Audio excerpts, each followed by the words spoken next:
Շնորհակալություն, ազգային ժողովի մեծարգո նախագահ, հարգելի գործընկերներ, սիրելի հայրենակիցներ,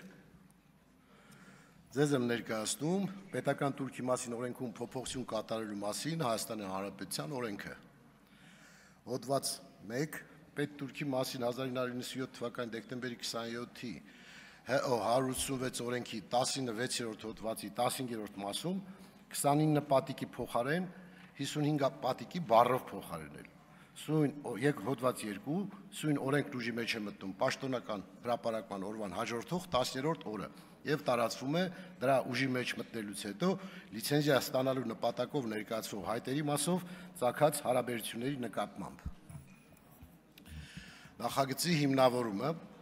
ընթացիկ իրավիճակը, իրավական ակտի անհրաժեշտությունը, պետական տուրքի մասին օրենքում փոփոխություն կատարելու մասին օրենքի նախագծի, այսուհետ նախագիծ մշակումը պայմանավորված է Հայաստանի Հանրապետությունում մշակող արդյունաբերության գերակա ճյուղ համարվող ծանր արդյունաբերության խթանման, ինչպես նաև ռազմավարական նշանակություն ունեցող ապրանքների, սև մետաղների արտադրության եւ ներքին առևտրի կանոնակարգման անհրաժեշտությամբ։ Նպատակ ունենալով զարգացնել առավել բարձր ավելացված արժեք ունեցող ապրանքների արտադրությունն ու հումքային ռեսուրսների ներքին սպառումը, տեղում սև եւ գունավոր մետաղների ջարդոնի վերամշակման, թափոններից մետաղների կորզման եւ առավել բարձր ավելացված արժեքով արտադրանքների արտադրության խթանմանը, Հայաստանի Հանրապետության կառավարությունը մի շարք որոշումներով արգելել է սև եւ գունավոր մետաղների ջարդոնի եւ թափոնների արտահանումը, ինչպես նաև սահմանափակել է սև մետաղից պատրաստված պարզ եւ ցածր ավելացված արժեք ունեցող ապրանքների արտահանումը։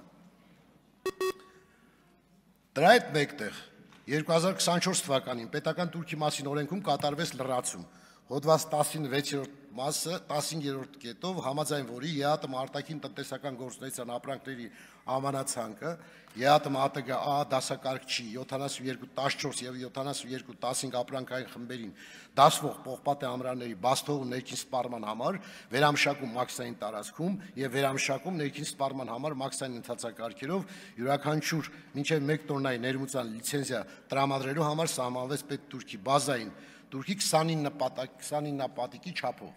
Հարգելի գործընկերներ, օրենքի նախագծի նպատակը այն է, որպեսզի մենք կարողանանք մեր տեղական արտադրողին պաշտպանենք արտաքին ներգործություններից, այսինքն շատ ավելի էժան կարողանում են ներկրել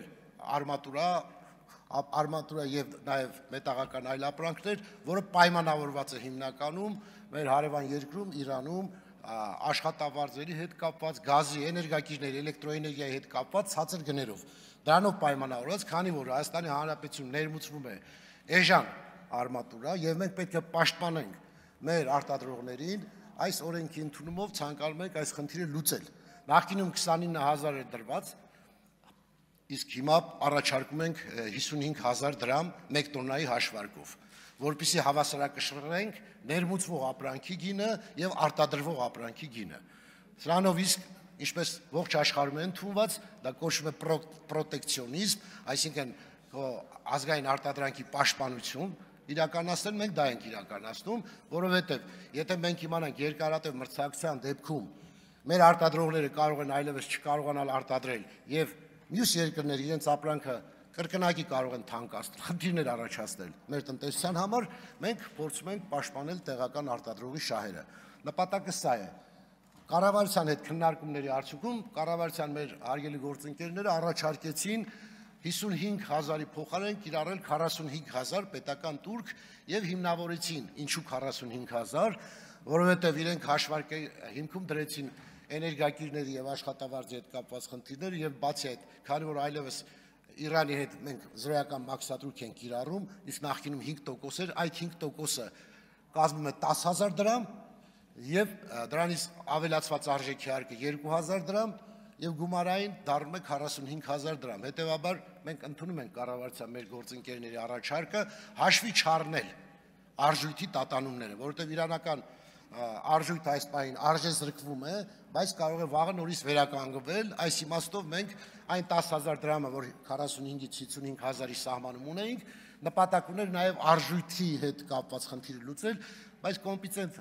վերլուծության արդյունքում գտնում ենք, որ պետք չի արժույթի տատանումը դնել ինքնարժեքի մեջ։ Այս իմաստով որոշեցինք, որ 45,000-ը բավարար է եւ առաջին երկրորդ ընթերցման ժամանակ կընդունենք առաջարկը կառավարության։ Շնորհակալություն։